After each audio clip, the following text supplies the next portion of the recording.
What's happening, guys, and welcome back to the channel.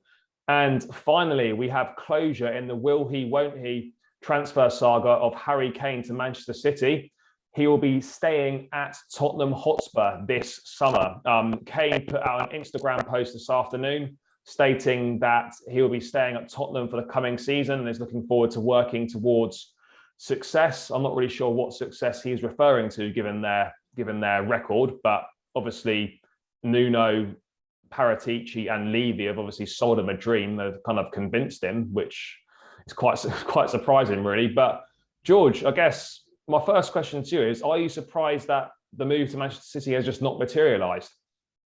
Well, I think in my last video when we discussed this, I said he would stay because there was talks that they just weren't, Manchester City were not prepared to pay a certain premium for him.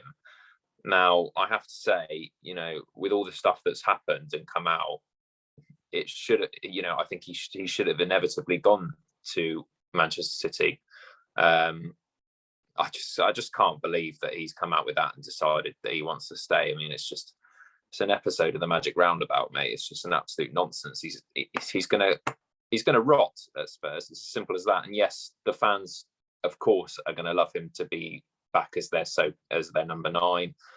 They're gonna love him being back, and we'll get over the fact that he wanted to leave. But at the end of the day, it's as you said, he's only got himself and his agent, who's his brother, to blame, because Daniel Levy, for me, has all the cards. He doesn't have to sell. He's within his rights not to sell to Manchester City, and maybe he did have a gentleman's agreement to say to go, but for how much?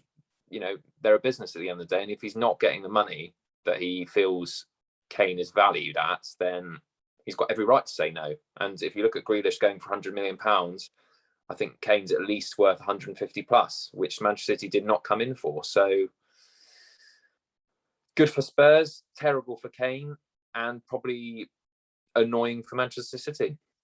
Yeah, I'd have to agree. I think Kane has obviously secretly got to be pretty gutted about this. He made it so obvious that he wanted to leave. Everyone knows he wanted to leave. He wanted to better his career, win trophies and stuff, and now he's ended up having to stay at Spurs. It'll be interesting to see how he regroups mentally from this and gets his head back into the game, stuck into it again at Spurs. But I go back to it, George. I just cannot understand why someone of Harry Kane's quality would sign a contract for 6 years at 25 in the prime of his career, and B, have no get-out clause or no opt-out option in there that says, all right, after 3 years of this contract, if we haven't won anything or we aren't in the Champions League, then I can leave for X amount of money. It's incredible naivety on his behalf.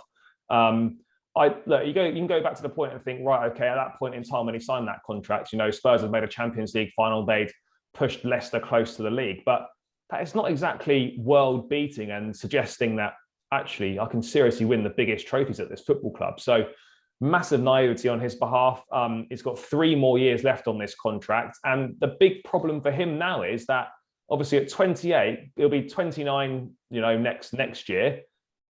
Manchester City won't go back for him next year. There'll be other targets on the market now. They might look at Erling Haaland. Another striker might come through to have a breakthrough season this year, And with also Levy's kind of weakened his position slightly, because with another year gone, if City were to come back in for Kane next summer, then he's not going to cost anywhere near as much as they were demanding this summer. So I just don't really see who wins from this. I mean, you could say Spurs win because they get to keep Kane, but I mean, is he really happy there? Is he 100% in it? It's very difficult to tell. I mean, what sort of a season do you think he's going to have, George? Well, he is a professional. I mean, this is the first incident where we've seen him come out and voice his frustration. So I've got no doubts that he'll get his head down, as his post suggested, and he'll just crack on. And I think people also forget he is a Spurs fan. So the people that saying, oh, why didn't he move? If you've got your kind of loyalty cap on, he's very much, heart and soul at Tottenham Hotspur, and he will always want to score goals for them and be part of that club. And even though he wanted to push the move for, his individual accolades, I think it's probably not a lose position for him in terms of staying at your boyhood club. but he probably will regret it. He probably will look back on his career and think, you know, I could have had that move and could have won league titles and actually done something, you know, because he might be a club legend, but really that's the debate, isn't it? Do you prefer to retire as a club legend, or do you prefer to come home when you've finished and you've laced up your boots and you go into your trophy room and you see all those titles, which at the moment he has none? Mate, you play. I come back to it. You play football to win medals, to win prizes. You don't go home, hang your boots up, look in your medal room, and look at your club legend medal hanging on the wall. It doesn't happen. Yeah, okay, it might feel good. You might be adored more by the fans, but football's about winning.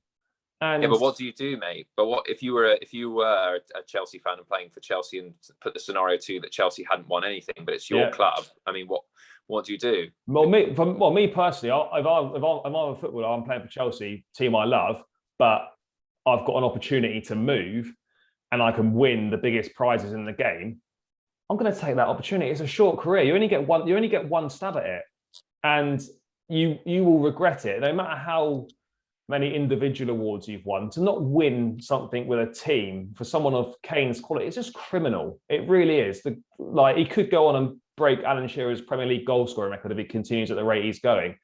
And for him to just have an Audi Cup and a couple of golden boots and stuff, it is criminal. I do feel sorry for him, but then on the other hand, I'm also thinking, well, you put yourself in this situation, so you've also got yourself to blame there. But you know, it's kind of the way the cookie crumbles. He might get a move next summer. You never know. We'll have to see how Spurs do this season. But yeah, guys, that's just myself and George's thoughts on Harry Kane announcing that he will be staying at Tottenham. Let us know your thoughts on this news in the comments below. And as always, make sure you smash a like on the video, subscribe to the channel, and we'll catch you in the next one.